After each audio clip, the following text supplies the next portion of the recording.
ಶ್ರೀ ಗುರುಭ್ಯೋ ನಮಃ. ವಕ್ರತುಂಡ ಮಹಾಕಾಯ ಕೋಟಿ ಸೂರ್ಯ ಸಮಪ್ರಭ ನಿರ್ವಿಘ್ನಂ ಕುರು ಮೇ ದೇವ ಸರ್ವಕಾರ್ಯೇಷು ಸರ್ವದಾ.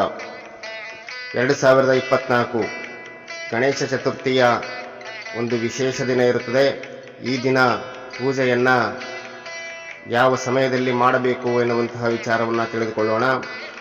ದಿನಾಂಕ 7/9/2024 ಶನಿವಾರ ಗಣೇಶ ಚತುರ್ಥಿ ಇರುವುದರಿಂದ ಗಣೇಶನನ್ನು ಒಂದು ದಿನ ಮುಂಚಿತವಾಗಿ ಅಂದರೆ 6/9/2024 ಗಣೇಶನನ್ನು ಮನೆಗೆ ತರಲು ಅತ್ಯಂತ ಶುಭವಿರುತ್ತದೆ.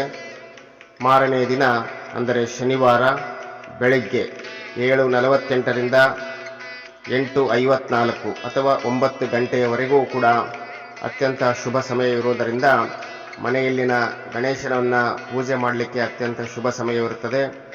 ನಂತರ ಆ ಸಮಯದ ನಂತರ 11:05 1:30 ಗಣೇಶನನ್ನು ಪೂಜೆ ಮಾಡಲು ಮನೆಯಲ್ಲಿ ಆಗಿರ್ಬೋದು ಅಥವಾ ಸಾರ್ವಜನಿಕ ಸ್ಥಳಗಳಲ್ಲಿ ಆಗಿರ್ಬೋದು ಗಣೇಶನನ್ನು ಪೂಜೆ ಮಾಡಲು ಅತ್ಯಂತ ಶುಭ ಸಮಯವಾಗಿರುತ್ತದೆ. ಪೂಜಾ ವಿಧಿವಿಧಾನದ ಪ್ರಕಾರವಾಗಿ ವಿಘ್ನೇಶ್ವರನನ್ನು ಪೂಜೆ ಮಾಡಿ ಆತನ ಅನುಗ್ರಹ ಪಡೆಯಲು ಅತ್ಯಂತ ಶುಭ ಸಮಯವಾಗಿರುತ್ತದೆ. ವಂದನೆಗಳು.